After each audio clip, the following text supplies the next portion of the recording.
তো শাকিব খানের সোলজার সিনেমার ফার্স্ট গ্লিমস প্রকাশিত হয়েছে, এখন সেটাই বিশ্লেষণ করব। প্রথমত, এডিটিং স্টাইল একদমই পছন্দ হয়নি। ইউটিউবের কোনো ডকুমেন্টারি ভিডিও লাগছিল। গ্লিমসের প্রথমে 3টা কার্ড আসছে, করাপশন, সিন্ডিকেট, রিভেঞ্জ। 3 নম্বরটা আমার কাছে ইন্টারেস্টিং লেগেছে। কেন বলছি, করাপশন আর সিন্ডিকেট লেখা প্রথমে, তো বাংলাদেশের কোনো সিন্ডিকেট বা করাপশনের স্টোরি থাকতে পারে। বাংলাদেশে এসবের অনেক ভ্যারাইটি আছে, হোক না একটা মুভি। হ্যান্ডরাইটিং ফন্টে কিছু লেখা আছে, 1971 থেকে 2025 পর্যন্ত একটা টাইমলাইন দেয়া। যে লেখাগুলো আছে তার সারমর্ম এই যে 71-এর স্বাধীনতার পরে বাংলাদেশ করাপ্টেড আর ভঙ্গুর অবস্থায় ছিল, ইনফ্রাস্ট্রাকচার ভেঙে গিয়েছিল। শেখ মুজিবুর রহমান পুনর্গঠনের কাজ শুরু করেছিল, আর 2001 সাল অনুযায়ী বাংলাদেশে সব জায়গায় করাপশন ছিল। পুরো ভিডিওটাতে জাস্ট এই কথাগুলাই ঘুরিয়ে ফিরিয়ে বলা হয়েছে। যদি এই ঘটনা মানে 71-এর পরপর যে দুর্নীতি মাত্রাতিরিক্ত ছিল, এই ঘটনার সাথে মুভির কোনো রিলেশন না থাকে, তাহলে খুবই অ্যামেচার একটা কাজ করা হয়েছে। পুরো সিনেমেটিক ভাইবটাই নষ্ট করে দিয়েছে এটা। আর যদি কানেকশন থাকে তো খুবই ভালো। লেখা ছিল ডিসেম্বর 2025, সেটাই হয়তো রিলিজ মান্থ হবে এই মুভির। এরপর দেখানো হয়েছে সংসদ ভবন, এর উপর দাবার ঘুটি, কালো রাজা আর শাপলা স্মৃতিসৌধের সামনে সাদা সৈনিক।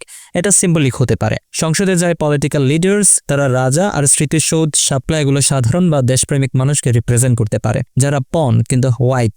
রাজা কালো, পন হোয়াইট, মানে দুর্নীতিবাজ পলিটিক্যাল লিডার্স বা কালো রাজার বিপক্ষে লড়বে সাদা পন বা সাধারণ মানুষ। খুবই আনফেয়ার। তবে ইটস ক্লিয়ার যে যুদ্ধটা কার সাথে। পরের কার্ড, রিভেঞ্জ। ইন্টারেস্টিং ব্যাপার হচ্ছে এখানে তারা স্টোরিটাকে কিভাবে ঘোরাবে। এমন হতে পারে যে আমাদের মেন ক্যারেক্টার খুবই কাছের কাউকে মেরে ফেলা হয়েছে বা খুব ক্ষতি করা হয়েছে, আর এর সাথে কোনোভাবে পলিটিক্যাল কারাপ্টেড লিডার্স আর সিন্ডিকেটের যোগসূত্র আছে, এবং এই ঘটনাটা আমাদের লিড ক্যারেক্টারের জন্য একটা মোটিভেশনের মতো কাজ করবে। এটা জাস্ট মেবি, আমি এখনো গ্যাস করছি। আর তারপরে একটা ধামাকা দেখানো হয়েছে, কিছু special forces soldier, professional fighting, fire আর গ্রেনেড লঞ্চার হাতে নিয়ে এই লোকটার চেহারাটা একটু বোঝা যাচ্ছিল পুরো গ্লিমসে, টাক মাথাওয়ালা সোলজার। এরপরে আবার এগেইনস্ট কারাপ্টেড সিস্টেম নামে আরেকটা কার্ড আসে। And then boom, megastar Shakib Khan, his look screaming man.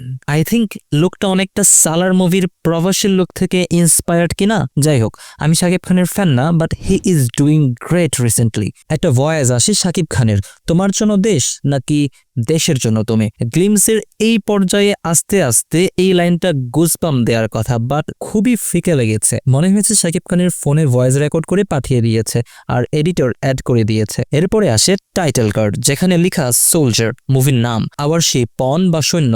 Soldier লেখার মধ্যে এটার ইউজও সিম্বলিক মনে হয়েছে আমার কাছে। এটা বোঝানোর জন্য যে আমাদের সোলজার আমাদের মতো ইউজড হচ্ছে সিস্টেম দ্বারা, অত্যাচারিত, এবং সে আমাদেরই একজন। সোলজার নামটাতে আর্মির প্রতীক ইউজ করা হয়েছে, তো আর্মির একটা যোগসূত্র থাকবে, বা যেমনটা বলা হচ্ছে শাকিব খান এটাতে কোনো আর্মির সোলজার বা অফিসার হিসেবে থাকতে পারেন। ফার্স্ট গ্লিমস দেখে একটা মুভিকে বিচার করা যায় না, তবে ফার্স্ট গ্লিমস যেহেতু আরেকটু মনোযোগ দেওয়ার দরকার ছিল। Let's hope for the best, we encourage changes.